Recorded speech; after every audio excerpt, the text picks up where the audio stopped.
there is a suspension of disbelief that is incredibly high. I mean, once they get on this train, like it seems kind of normal, kind of, even though they're all kind of standing up in the middle of the aisle and like going all the way through the train. There's that one scene that's in the trailer where the lady tells them to be quiet because it's the quiet car. Other than that, there's no rules. Like they can just do whatever. Characters just get gunned down as nothing. There was a character early on that had to like cover their gun to make sure they didn't make any noise. At a certain point, they're just blowing each other away. I mean, just unloading on on other characters, and it really is crazy, right? Like it's lawless on that train, and Aaron Taylor Johnson, I'm pretty sure he was Tangerine. He does a certain thing at a certain point in this where I was like, okay, this is no version of the real world, right? Like this is a comic book, this is whatever, because we are in no way in any form of reality. Like this is another dimension or so another universe or something. Because I mean, they do certain things and it's like, really, there's no consequences at all. The whole premise of the thing, or the whole thing that gets things going, is that Yahya Abdul-Mateen's character Will, he's really trying to get this money for his wife, and she needs this, really needs this procedure, but the wife is completely fine. Like you would never know anything was wrong with her. Like the only time she really does much, or the only thing that she really does is she just holds the baby. That's it. But she looks perfectly fine. Almost like they could have just made it that they just really needed money because they have a new baby. And it's almost like that was in the original draft, where like they really just needed money because he can't get a job, even though they make emphasis like I fought for this country, I almost died for this country, and this country doesn't care about me. It's like, okay, you're trying to make some kind of commentary there with the way that veterans are treated in this country, and so he can't get a job, so they're struggling financially, and so that's why he goes to his brother. That would have made more sense, because you don't do anything with the wife's illness. I don't even know what her illness was. I think you can see a pill bottle with some, with her medication, so maybe you could get it from that. But I mean, honestly, there might as well have not been anything wrong with her, like really, like legitimately. So automatically, like that, you lose investment in that, because it's like, wow, this guy, he's really at the end of his rope, and I'm really rooting for him to be able to do something, even though what he's doing is wrong. But you don't get that because of that. So there's that. Like I said, the other guys in the heist are really generic. There's one that's like, just a complete stereotype. My wife, why you gonna, he's on the phone with his wife. Why you gotta bust my balls? He's driving. Hey, what are you, a Mama Luke? I was like, dude, I cannot believe that this guy is this stereotypical. And then, he's nothing really. And the other characters are the same thing. The obvious positive here, this movie is absolutely gorgeous. I mean, the colors, I mean, it's beautiful. Pandora looks beautiful. Like obviously when they get to the water looks amazing. The different colors of like the plants and different things underneath the water, and there's the different sea creatures that you get to see. They still have that thing where their bodies, the Navi bodies, they glow bright, like with colors at night, and under the water and things like that. It's absolutely gorgeous. I don't think I can say it enough, really. You could probably just have this up on the TV, mute that shit because the story's not that great, and you could just enjoy looking at it. I mean, it's stunning, like breathtaking. The movie almost feels like it could just be, because they have like a Pandora theme park or whatever. It could pretty much just be the background of like a ride that you go on or something like that, rather than an actual movie. So this movie, and I heard somebody say this beforehand, and they were right. This movie is not a movie. This is, how many references can we fit in this motherfucker? And then we have like the bones of a story in this. I mean, like I said with the opening, with the meeting, it is the most generic meeting I've ever seen. A character comes into a school, they don't have much friends, they're kind of lonely, they're sitting alone at lunch. Somebody, actually gives them a chance, sits next to them, and they become friends forever after that. It is so predictable and generic. I was like, okay, so you're barely even really setting this up, but fine. Uh, and then you have this mystery, which is barely a mystery. In a mystery movie, it was reminding me of like The Nice Guys or whatever, where it's a mystery that takes place in Hollywood, has to do with the industry and things like that. It was reminding me of that, like a mixture of that with Who Framed Roger Rabbit, but not as good as either of those movies. It has this mystery, but it shows the villain, the main. I'm talking about the main villain, like 30. I think it was like 35 minutes in, or somewhere in 30 minutes in an hour and a half movie. Uh, it showed the villain, his origin, what he's doing, his plan. It's like that's something you save for later on in the movie, but no, they got it out of the way real like pretty early. And I was like, wow, really? Like almost nothing has happened already. And you're already showing all that with the villain. And I think the villain's even in the trailer too, because they didn't even bother to kind of keep it hidden for the trailer because they don't really care because it's not really about the actual story. Yeah, they do these little things. They go into have to get into certain places and stuff like that, but they don't really do all that much to the point where they have to force this little action scene when they're in this little machine or whatever, and they have to make it as contrived as possible for them to actually get in the machine so they can start moving around and jumping around and stuff so they can have something to do. The final little thing at the end was kind of fun and imaginative, and it had like other bootlegs of other shows and things, and that was kind of funny. But they most of the time they're just kind of running away in that. But that's most of what they do is at that very end, because the rest of it is just kind of them just walking around, and you see these little reference characters. They have full on conventions so that they can show other characters.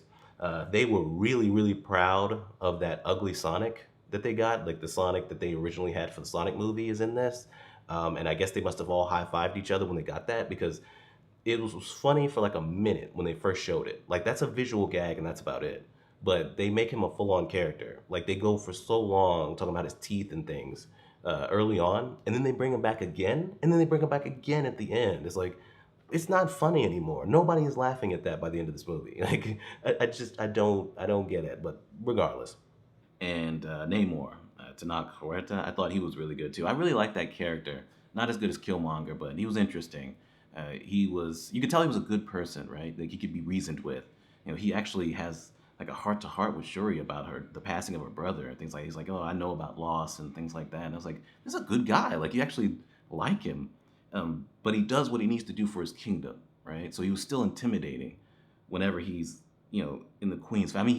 He can go from comforting Shuri to threatening her life and the Queen's life right in the Queen's face. And you believe it. The dude is legitimately intimidating in those scenes. And he gets shit done. When he actually attacks Wakanda, the dude is a legitimate threat. And I really liked him. I think he was probably one of the most interesting parts of this. It sucks that they started the movie with that plane thing because it's ridiculous anyway. It's way better in the original game. I think that was in the third game. It was way better there. There's a lot of suspension of disbelief because there's plenty of times where it's like he should go splat. He gets hit with a car as he's about to fly. Anyway, but the CG looks bad when he's falling out of the plane and all that. Looks bad. Let's just say the video games look better. We always compare bad CG to video games. It's kind of cliche, but whatever. The games actually look better. So whatever. I don't know how you could have a worse story and have your movie be less cinematic than the video game it's adapted from, but somehow they pulled it off. The movie is really tame, right? Like in the games, like you're shooting people, you're doing all this other shit, right? But in this, there's a character that gets their throat slit, and it's really just like a red line, like a really thin red line across their throat as they're laying down. I was like, wow, this is completely meaningless and weightless. I guess that's what we're doing. The choreography for the fight scenes is bad. There's a part where one of the female villains gets in a fight with some security guards, and it really is just her flailing around for a second. And then there's a part on the boat when they're fighting. Mark Wahlberg and Tom Holland are fighting some goons. And it really is just flailing around, right? Like, I remember the games, like, you get into those little brawling segments and shit like that, and I thought that shit was fun. Uh, maybe wasn't done as well as it could have been for the earlier games, but I still enjoyed it. Here, it has no candle. It doesn't hold a candle to any of the fight scenes in those games. It's crazy. This is trash, right? Like, I don't know who this is for, because it's not even a pale imitation. It's Uncharted in name only when it comes to adaptation. But even if you've never played the games, it's like just such a lame, bland movie. It's generic. It feels like a TV movie. Like it's just there's so much wrong with it. I was just watching. I was like, what the fuck? I'm not invested in any of this. I'm not invested in these characters. They're as bland as fucking possible. The banter between Mark Wahlberg and Tom Holland, even though I do think they have chemistry, it's like, oh, well, let me see your phone. Oh, you have so many apps open. Oh, Tinder, really? Come on, man, I own that. I own that. It's like the multiple double crosses that constantly happen over and over and over again. that you think would make it more exciting to be like, oh man, this is how this world is. No, no, no, it's not at all, right? At a certain point, Tom Holland needs to like wake up and be like, yeah, this person cannot be trusted, and he does. But after multiple fucking times, and then there's a character that's like, oh, I'm only double crossing you because because I'm afraid you're gonna double cross me, even though you've saved my life and different things like that. You've saved my life multiple times, but I'm still gonna double cross you because I think you're gonna double cross me. Fuck off! It's so stupid. But regardless of her not being that great, I could still maybe get with it if things were developed a little bit more. Like the character, the guy that's going after them, I felt like I barely knew the dude. Like I guess he can read minds, but that's about it. He doesn't really have much of a story. The main actress that's heading up the group that's going after them, don't really get to know her that well either, and she's just kind of villain. She's just kind of the person going after them, and that's it. There are kind of interesting moments with like the backstory and things like that, but I didn't really care, right? Like, I don't know. Like, this is just nothing really. I mean, it just I was sitting there and I was like, man, I'm really bored. There was a couple that was talking the entire, pretty much throughout the entire movie, and you would think, we're in a theater. There weren't that many people in there, but you would think like two people having a full-on conversation, you'd be like kind of annoyed and somebody would say something. The rest of the audience did not give a shit. Like I did not care at all, right? There's a point where a cat gets burned alive and people in the theater were laughing. Like we just did not give a fuck. Like at all. Like by the time things actually got to the ending, I was like, well, what happens now? What happens to her? Like, what's she gonna do now? And then I thought to myself, I said, wait a minute, I don't give a shit. This movie is just, it's bad. It's barely written, it's badly written. I have to imagine, I guess maybe the original was better, the original movie, but maybe the book too. But there's really nothing to this, right? It's X-Men or Logan or whatever, but just written really badly, right? The parents have certain powers, you don't really get to see much of that. And the daughter gets like extra powers at a certain point. It's like, okay, how far are we taking this? Is she gonna start flying? I mean, I don't know. You're the first real life superhero. I rolled my eyes so fucking hard at that.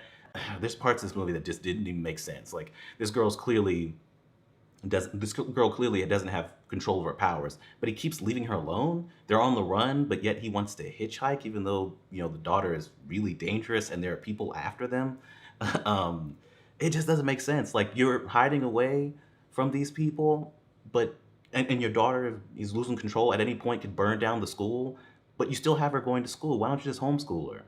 I can go either way depending on what's going on. But I do appreciate him as an actor, and his freak out moments are amazing, even in the really bad movies. And yeah, you get some of that in here. He's definitely crazy. He has these little moments where he's talking to like a younger version of himself or whatever, and it's insanity, and it really does go pretty far at a certain point. But it's hilarious. He's great in this. Not only him, but Pedro Pascal as Javi is really good too. Like he has this whole thing where he's meeting an icon of his, somebody who's a huge fan of, and there's this kind of awkwardness to it, but then also he's kind of like an excited kid just even being around him, and I think he plays that so well. He plays it perfectly. They have so many good moments together. There's one where they do LSD and they're working on the screenplay or whatever because Javi's working on a screenplay, and they're just running away from just two random people sitting on a bench. It was so funny. It's so over the top with them going over a wall and things like. It was so funny. I was crying laughing. Right, I haven't enjoyed myself this much in a theater in a long time from what I can remember. But not only the funny moments, like there's also some emotional moments that really work. Like I actually felt really bad for him early on when he's struggling and trying to get this part and things like that. But then also Javi gives a speech about his dad at a certain point. It's not that far into the movie, and it almost brought a tear to my eye. It was pretty touching, right? Like the way he plays it and his character, I really got invested in it. Him and Nicolas Cage and their friendship was great. I mean, it really is fantastic. It's one of those situations where like the movie, yeah, it's got some writing issues, obviously, within the plot and things like that. It's definitely got some Some issues, I'll get to those. But it's one of those where like their performances like really, really elevate the material, right? Like it's one of those. The kills, even though I thought it was kind of scary and the kills were somewhat effective, or some of them, like I said, the characters are nothing, so I really don't care if they die. It was to the point where I was just waiting for them to all to die. But the kills are still pretty ridiculous. Like, I don't remember Leatherface having super strength, but apparently he can grab someone's wrist and break it to the point where his bones are sticking out of his wrist. And then it's this whole crazy Rube Goldberg machine where like he uses the bones from his wrist to stab him in the neck, and then he just happens to shoot, and it just happens to hit the person driving in the neck. So then he crashes. I was like, wow, this is ridiculous, right? And then there's these other characters on this bus, and I have to spoil this, where because the characters are really stupid, especially these ones. First of all, he gets on the bus with them. It's a crazy guy with a chainsaw. He just decapitated the driver, but the other people, they didn't see that. Only the black lady did, and they stop and start like recording him with their phone. And somebody says something about him being canceled. It's terrible. It was a freak show.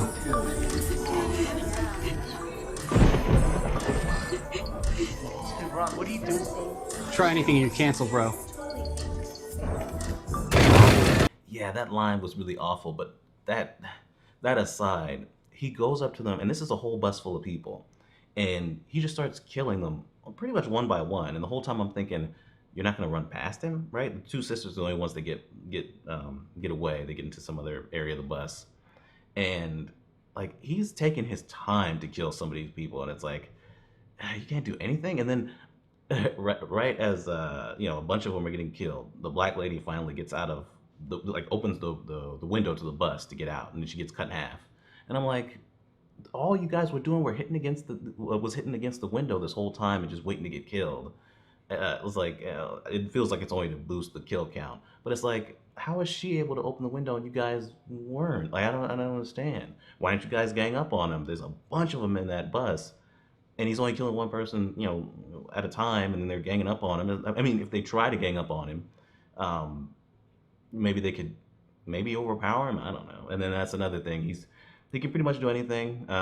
He's kind of quick, but him running. But there's certain parts where it's like there's no way that he got from this place to this place that quickly. There's no way. I don't care how quick he is. It was dragging and felt repetitive, and it felt like it was weird, but really for no point. Like, it's like every time Olivia Wilde comes up on screen, because she's also one of the wives in this movie. And I won't spoil what's really going on with that character, but I don't know it reminded me of a certain MCU character, what's really going on with her. But whatever. It's like every time she showed up, I wanted to jump into the screen, like grab her by the shoulders and ask her, is there a point to any of this? Because it felt aimless, right? It just did. But it could have kind of saved itself with this reveal. So there's an interesting reveal here, and I won't spoil what it is. But there's an interesting reveal, and it's executed so poorly that it just kind of feels like a bad Black Mirror episode with the reveal. I'm not gonna spoil it, but it was something where I went, oh, okay. It doesn't really justify the movie up to this point and the issues that I've had up to this point, but hey, I'm kind of interested.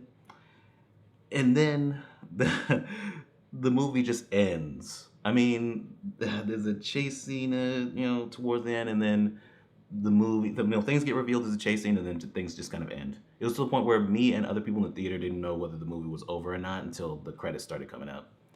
Uh, you know, it's interesting, and I do see how it connects with certain things that's happened and makes certain things make sense. But then there's still things left over where it's like, okay, what was going on with this thing and this thing and this thing? The guys in red suits that are kind of, doing things in the neighborhood and all that. What was that supposed to be? Like, it didn't really give a conclusion to Chris Pine all that much. There's kind of a moment between him and Gemma Chan. Um, but they don't really go anywhere with that. I mean, the movie it really just ends. And it feels like, even though it's been long, kind of long up to that point, kind of dragged, by the time that reveal happens, it feels like there should be an extra 10 to 15, maybe 20 minutes left where you really solidify it and end it with a satisfying conclusion. And they don't do it. It just goes to black, and I guess we're gone. So let's get to it, right? This movie's all over the place, right? It starts off kind of with a bit of a plot, like, okay, the Vicious Six is going after Gru. Gru's been kidnapped. They have to get the stone back. Whatever. I mean, it's stupid, right? Trading it for a pet rock, that's really dumb, even for the minions. But whatever. You have something going on there. But then in the middle, and this movie's only an hour and a half, it feels like it's just padding, right? Like this could easily just be Minions shorts. They go to the airport. They try to get plane tickets with whatever, like, candy or whatever nonsense was in their pockets. They've been around for all these years. They don't know what money is. That's stupid. Like that's another. There's no logic in this movie at all. But whatever. um, they finally get on the plane and become the pilots. Not just sneak on the plane, but become the pilots of it and fly the plane by just finding small pilot outfits, small enough to fit them. They just found them. I was like, okay, all right, whatever. We have the kung fu montage for no reason that goes on for way too long, and it feels like it's padding an already short runtime, and it drags. It makes the movie feel longer than it actually is, and it was annoying, man. Like, they have that language where they talk and it's just gibberish and mixed in with a little bit of Spanish, and it's annoying. like what they'll do, because there is English in there. What they'll do is they'll say a bunch of gibberish, blah, blah, blah, blah, blah, blah, and then there'll be like one or two words that you can understand. Blah, blah, blah, blah, blah, kung fu? And then the character that's talking to them, a regular person, Michelle Yeoh, will be like, oh, you want me to teach you kung fu? There's no way you just got that from that. There's no way. He could have said anything about kung fu. Oh, you want me to teach you kung fu? Like, I guess you could maybe infer, I didn't.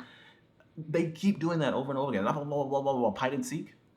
Oh, I guess that just means that, hey, let's play hide and seek, because they want the one that lost the stone to stay back. It's like, it's annoying. How do you not find these characters annoying? They slap each other around. There's a couple times where they have to show their yellow asses because, it's like they have a checklist. They got to get that done at some point. There's fart jokes with them making fart noises with the whatever it was, the containers that that Gru's mom was trying to sell, because that's another thing that's going on here, where the minions that were left behind are doing chores, I guess, for the mom, and the Vicious Six is coming by to ask where Gru is.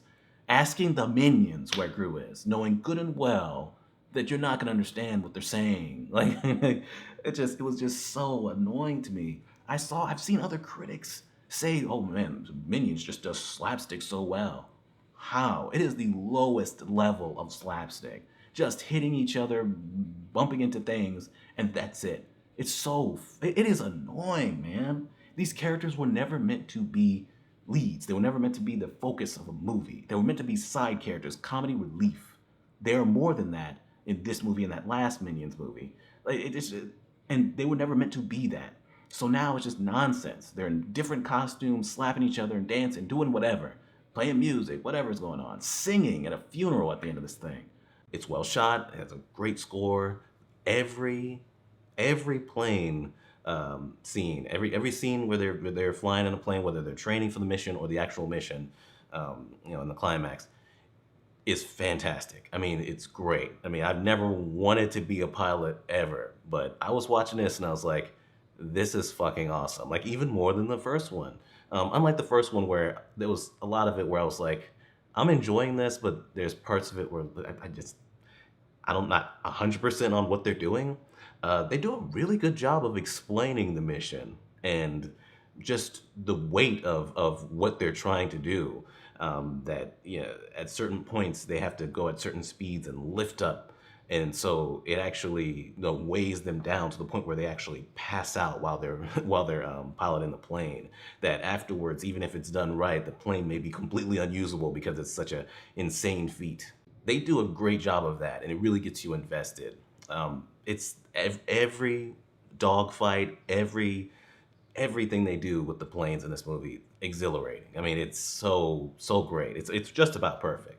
As far as the controversy, obviously this tribe originally enslaved other Africans and things like that. They sanitize it in here to make them still the good guys, where they only do it with people they capture that tried to attack them or things like that. And mostly they did that under the old king, which was John Boyega in this movie's his brother that used to be the king, and he usurped him. So they go out of their way to try to skirt around it. And with the movie already feeling so sanitized, it really doesn't help that they do that too. It's to the point where they might as well have just scrapped this movie completely, because if you're not going to actually do anything with it, if you're not going to make this movie amazing, why even touch it? It really does feel like somebody was like, well, it's a tribe of African women warriors, and somebody went greenlit. That's what it feels like, and then it falls flat in the writing and things like that. So I thought I would at least touch on that, because I do see this as being potentially um, offensive to some people, because it gets to the point where they glorify these people to the point where they might as well have been the heroes of people who are going to be enslaved by the end. And it's like, well, that's clearly not what was really going on with this tribe, at least from what I've heard. And that's why people have kind of boycotted the film. I think some people have boycotted it. Certain things feel like they're not developed enough, but then at the same time, the movie is too long and feels kind of like manufactured to be that long, where this character is trying to kill this character, his uncle, and he could kill him. I mean, he's in a situation where he could at least be trying to kill him. I mean, the dude is a beast. He could probably kill him with his bare hands. But he keeps talking to these, great sequences, by the way. I mean, beautifully done. Willem Dafoe plays one of the characters he talks to and things like that, and his performance is fantastic. But he gets these like prophecies where he has to do it in a certain way and things like that. And so the movie is like a slave to those prophecies and to the fate. So even though it seems like he could do these things, he has to do them in a certain way. And I was like, you've got to be kidding me, right? He could do this. His uncle isn't even really developed to be that good of a fighter. At a certain point, I guess he was, but really wasn't. I mean, the way they killed the father, it wasn't like it was a duel or anything like that. They just killed him, shot arrows at him, jumped his ass. Uh, so he's just a dude, he seems like. But because of these certain prophecies, they tell him he has to go get a special sword made of special iron, and he has to go fight this like, well, it's like a vision or whatever. That's another thing. It's up in the air what's real and what isn't at certain points. Like there's a point where he kisses a wound on Anya Taylor-Joy's neck, and he knows that she's pregnant from that. Like what the hell? So, but yeah, it's all over the place with that kind of stuff. But I mean, I guess that's just what they're going for, like the storyline they're going for with some of the different like superstitions and things like that within people's religion and things like that. But for him to have to go sneak away and go get a sword, like what? Why? And then like at a certain point he has a sword and he's like, man, I could kill him right now, but it's like, oh no, you have to be over a lake or over something. It's like, what? There's a certain way that he has to kill him, so he can't do it. It's like, what the fuck? At a certain point, it gets so ridiculous. You expect him to like knock him out and grab him and then bring him over to a lake or bring him over to some other place so that he can kill him. But the big thing, and this is for a lot of Christmas movies where Santa is a thing, like he exists, but people still don't believe in him. If Santa was real, people would know. It's there's a point where the parents are like, oh, Santa's not real. It's just something that parents tell kids. The parents buy the gifts and they just put Santa on it. Santa's real, right? Santa's been around for all these years and things like that. They say that in the movie. People would know. People would know. I mean, even when he goes to this mansion or whatever, they're still awake. Like they're in the living room. Like people would have had to have caught him. You would see his reindeer in the sky. Plenty of people would, right? In the age of smartphones and people can take pictures and things like that, people would have caught him on their phones more than likely.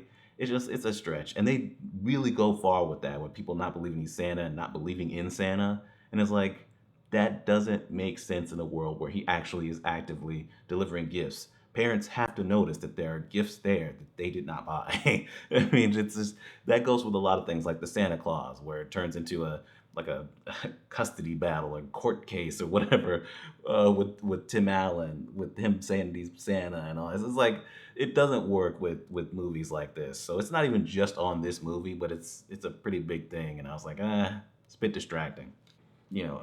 Everybody in this movie is an asshole so that you can set up them dying, right? Even the little boy at the beginning was an asshole. Once again, bad dialogue. He's like, oh, I don't want to be pretend to be friends with this bitch boy babysitter. I was like, this kid is like in single digits. What are we talking about? And they did that with that 2018 one with that little black kid. I didn't like that then. I don't like it here.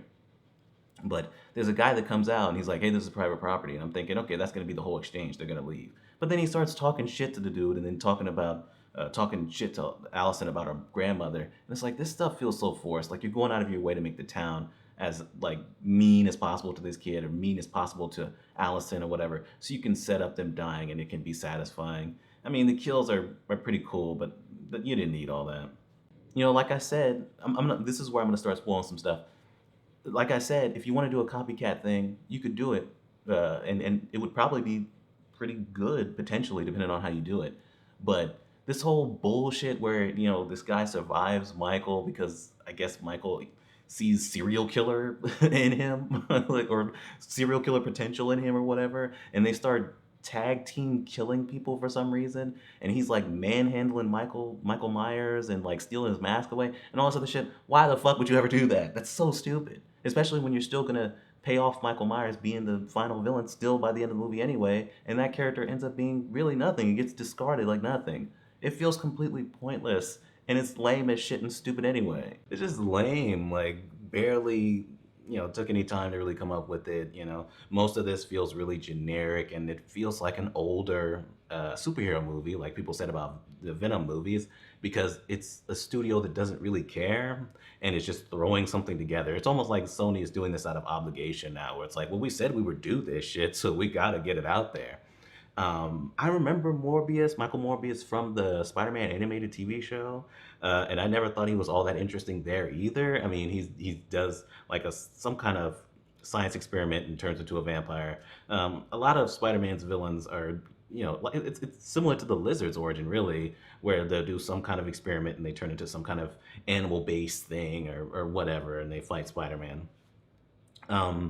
There's not really much there, so they would really have to come up with something interesting or something new to really justify having an entire movie about them. Them as a villain could still be kind of not really working. So if you do the whole movie about them, it's like you really got to do something with this, and they're just not doing it. So why are you wasting people's time? It's just there's so many nonsensical things in this. The part from that's in the trailer where he says that he's Venom. In the trailer, he's like, "I'm just kidding, I'm Michael Morbius." In this, he's like, "I'm Venom," and he just lets the guy go. It's like, is he just gonna let that guy go around telling everybody he's Venom when Venom already exists? Because they make reference to San Francisco and all that earlier on in the movie. You got Tyrese and some other guy walking around as police officers. They're just there to look at crime scenes afterward. I mean, there was no need at all. There's a character in this that sets up the cameras. His name is Angel Torres. I guess the guy's performance was okay, but that character, he feels like he broke into this movie from an M. Night Shyamalan movie, right? Where his dialogue is just, it's terrible. He's talking about his girlfriend and things like that, and he's really knowledgeable about the UFOs. Man, this could be people from the future coming back to warn us about the apocalypse. I mean, it was too much from that character. He's in a lot of the movie too, and I was like, man, he kind of doesn't feel like he fits here. So that character, I was like, get rid of him or tone him down a little bit, because yeah, the last thing I should be thinking about is M. Night Shyamalan. There's this other character. He's played by Michael Wincott. The character was Antlers Hoist, I guess. I didn't even remember what the character's name was. I don't even remember them at what point they said it, but he's in the trailer. He has this really deep voice and he talks really cryptic. It feels like that's the only reason why he was really there, is just to say cryptic things in that voice. All right. I mean, that man can read the phone book, right? He could read a dictionary to you, and you'd be engrossed in what he was talking about because of that voice. But as far as his character, I thought it was kind of weak, especially by the end with what happens with him. It's exactly what you expect it to be. It's soulless, it's worthless, it's unnecessary. It doesn't have any of the heart or magic or emotion from the original movie. It's just, it's not good. The best thing that comes from these movies is that you better appreciate the original movie. Like that's it, really. Because it really does feel like they just grabbed the original movie and go, we'll just make this again, but bad. I mean, that's basically what it is.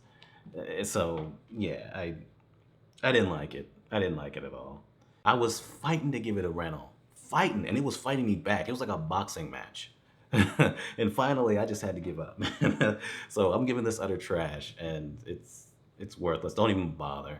This movie, it's a lazy sequel that nobody really asked for or needed, but it knows it is, so it tries to be almost clever about it by like saying, "Oh well, you can't just do a sequel. You know, you have to do a requel, which is a reboot slash sequel, and you know, you got to bring back the original characters. And, you know, it's just all it's nonstop. The characters are not characters. Like these new characters, these new kids, these new teens, they're as one-dimensional as they could possibly be. They're there to either give exposition about about themselves or about their relationships with each other, because they're not developed almost at all, or they're there to make like to say this like commentary. So there's a character that gets up and just goes on a monologue about about other franchises and being requels and things like that. Well, you can't just do a sequel and bringing up Star Wars, Jurassic Park, Terminator, and things like that. It's like you're not being clever, and as a matter of fact, you're worse than most of those movies you're bringing up. To be honest, I mean, oh my god, it was so obnoxious. The fans, the fandom. What about the the radicalized, toxic fans that oh, this is disrespectful to the original. You didn't bring back the original characters and this and that. Oh man, God help the person that makes a sequel that disrespects the original or something. It is cringy. It is terrible. It is so on the nose. I mean, there is no subtlety at all. The character is literally there to do that. Because the character that does that, she doesn't do almost anything else. It is it is infuriating. I mean, it really is. I was getting so fucking mad. This movie is embarrassing on so many levels. I mean, it really isn't a movie when you come down to it. It's poorly written. It's underwritten. Most of the characters are bland and flat. Uh, I mean, it's not even a good movie from like a technical aspect, and we'll get back to that. It feels like a kid playing with their superhero toys and just coming up with whatever story they can come up with to smash them together and to just destroy everything around them. That's basically what it is. If you saw a video of just like when this movie on DVD or whatever of just the fight scenes, you've essentially seen the movie. It's barely written. The villain who's barely written. I mean, the movie completely forgets about him so these superheroes can smash into each other. So when he comes back, eventually he gets like superpowers, whatever. He turns into a video game villain. If you didn't like the CGI monstrosity that was Steppenwolf, this is even worse. He turns into a Dark Souls villain. I'm telling, like it looks like from Dark Souls or something like that. He turns into some kind of fucking demon, and it looks so fucking fake. It was laughable. It was so bad. So he goes out to the little little open area or whatever. There's a reason for that, but he goes up to an open area. I think he had a knife in that scene. He's mostly doing it barehanded, and he's fighting this lion. It's him versus the lion, pretty much, and it is fucking ridiculous and unbelievable, right? God damn. I mean, it's him because they spend most of the movie, the family, because they have such thick plot armor, kicking the lion in the head and stuff like that. I was like, this lion should take these people's legs off. But he's fighting the lion pretty much with his bare hands, and he's winning. The lion is getting scratches in, biting at him and stuff like that, and I'm thinking, this should be over in seconds, right? This should be over like that, right? This is a lion. And this guy, it's not even that he's like an action guy or like, he's, this guy's not like military service or something, some hard ass, right? Like, it's just a guy. Like, he's a dad, he's a doctor. And he's taking on a lion, like taking him on. And getting scratched and bit, and all he's getting is legit scratches, like things that he should have huge gashes, huge scars. He should be getting, when he gets bit, it should take, that mouth should be taking flesh off his ass. And it's not. So bad, right? Like that climax is what pushed me over to giving this my lowest rating. This is getting a complete shit. This is fucking awful. I'm being honest, it's awful. I'm not exaggerating in any way. You have to do certain weird things in order to get certain abilities or tap into other versions of yourself. So there's one where guy like two guys are kind of like fighting to try to shove something up their ass so that they could tap into their other versions. That was really funny. There's a lot of funny parts in it. It was funny throughout the whole thing. The action is great. There's this one part that I really liked. She has to do something weird, whatever, tap into another version of herself. And it's a version of herself that's a sign twirler. And she taps into that, and then she grabs this riot shield from this guy that's going after her. And she uses that shield. She turns into fucking Captain America or something. Like, she's just throwing it around. It's coming back to her and things. You know, she's using it to block them, and the choreography is fantastic. Easily, I think, one of the best parts of the movie, at least when it comes to the action. I'm pretty sure it was 4 years. Within that time period, the dinosaurs are all over the planet. Like, you know, what's it called, Maisie, the clone girl. She is, you know, just part of the family now. Like Owen and Claire, they're fully together and they're raising her. I mean, it's almost like they've raised her ever since she was like a baby or something. Like, she's like mom and dad. Like, it's like, it's crazy. So much has happened. This other bio company has, you know, is able to like have ownership of these dinosaurs and put them in this little area. They have all this technology where they can control the dinosaurs and things with like electric waves or whatever to their brains or whatever the fuck. They can like create locusts and like cause a famine. Like, they've done all this over the course of this time gap. It's like, I don't know if that's even possible, but okay. Once again, Jane Foster and Thor, they have no chemistry, really. They have a little bit more because this movie's a little bit more comedic and can kind of play with it, and they can be playful and flirty with each other. So there's a little bit more there. But there still isn't that much. So when Thor is like stumbling over his words, or he's like, you know, complimenting her, or things like, or he remembers down to the day when they broke up, even though apparently she just gave him a no. It's like, okay, but whatever. He remembers down to the day, and it's like, I don't feel that, you know? Not only is this movie lacking development from this movie, but from other movies, right? Like, the romance was terrible in those movies, but even, you know, Thor Ragnarok, we broke up, and then she's just not in these movies up to this point.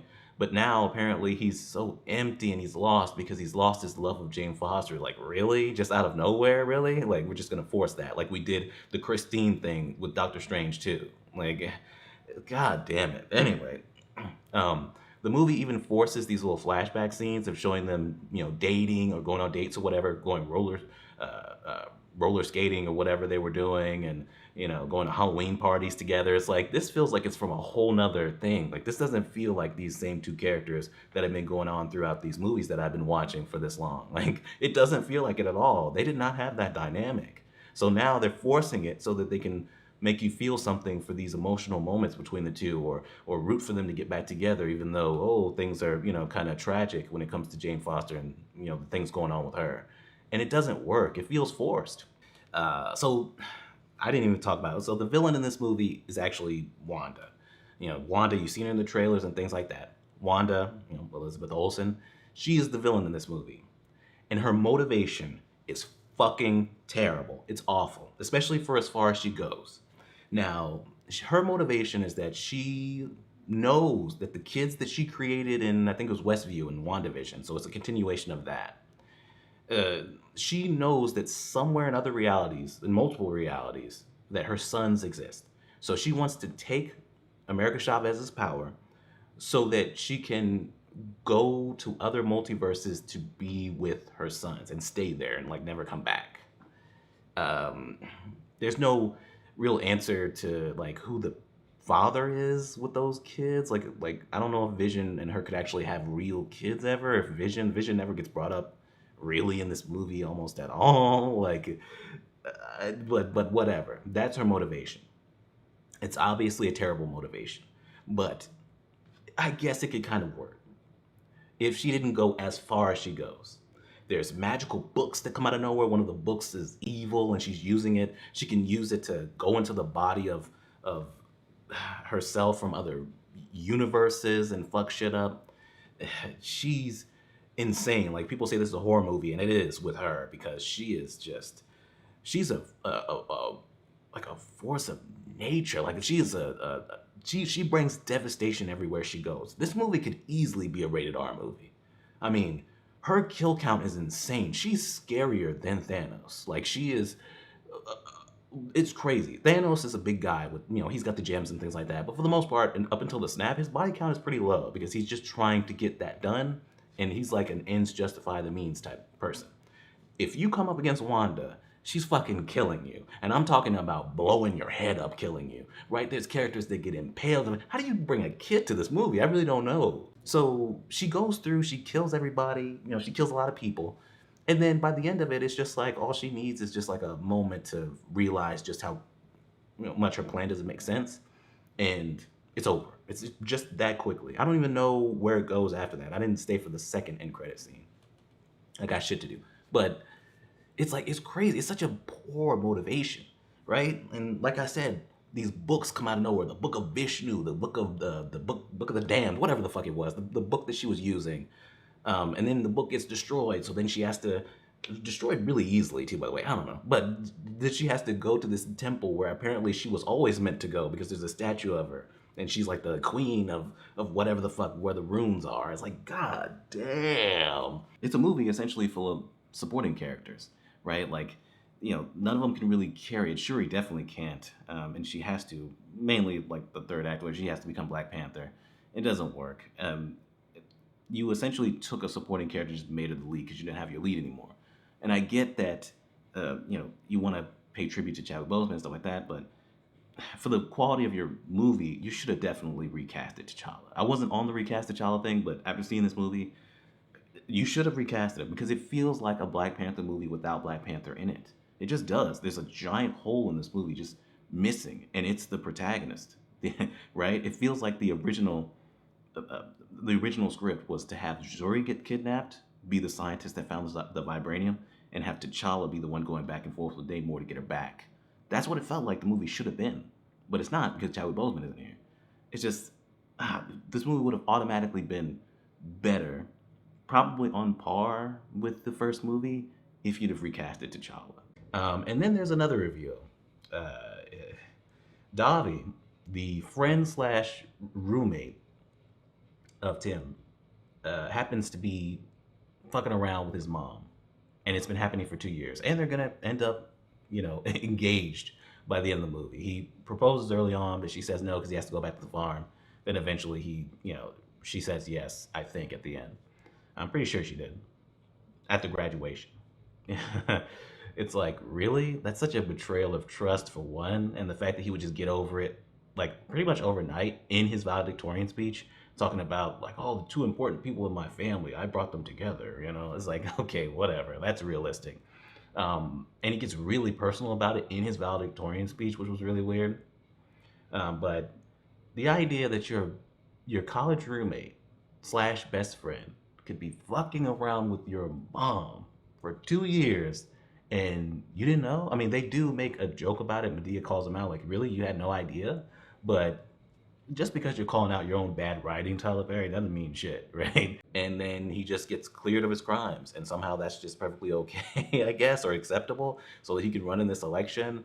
And it's silly, but anyway, it took a while for something, resembling a plot to happen or to show itself, because I was like, okay, they're against Grindelwald, but what are they doing?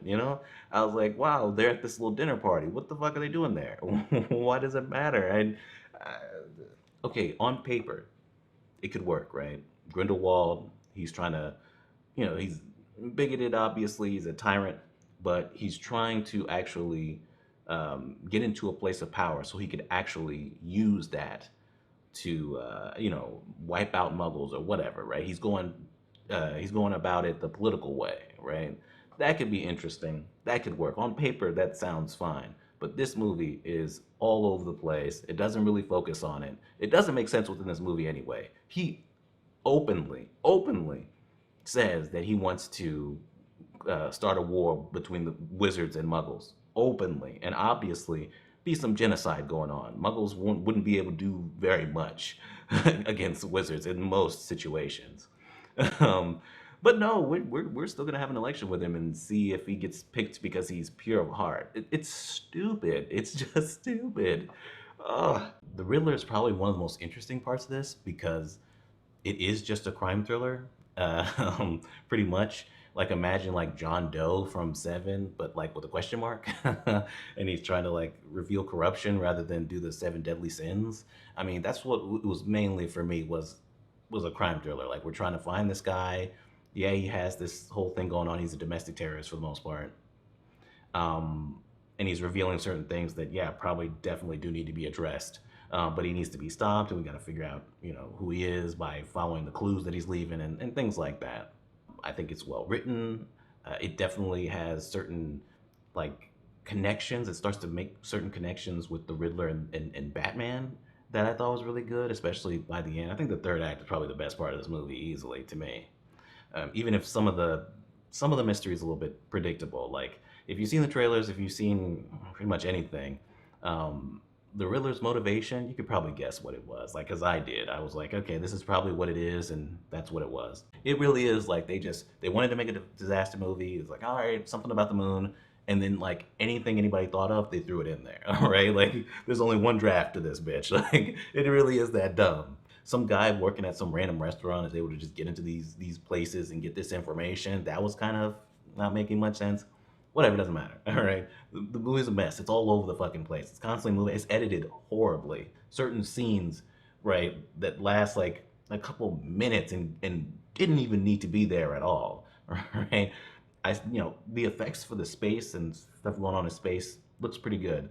The disaster movie stuff going on Earth doesn't really look that great. Like the flooding going on, the water looked really bad. There's certain parts where there's like obvious green screen and it looks fucking so fake. So that was making me laugh. I mean, there's a point where the moon is like peeking over the Earth, right? Like peeking at them as they're in space. And it reminded me of like the Colossal Titan peeking over the wall in Attack on Titan. It was just it was ridiculous to me. Like this, I could not believe how bad this was on almost every level. There's this guy. I don't know who he is. I don't know if I can even find him in here. But he plays Holly Berry's character's ex-husband, and he has to give every line of dialogue like this. He's completely serious with everything, even when he's on the phone with his son. Like, I'm not gonna spoil the explanation of what's going on in the moon.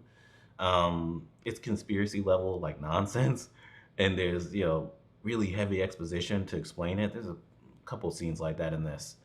Um, it's really dumb and utterly ridiculous, and like my jaw dropped as I was watching it.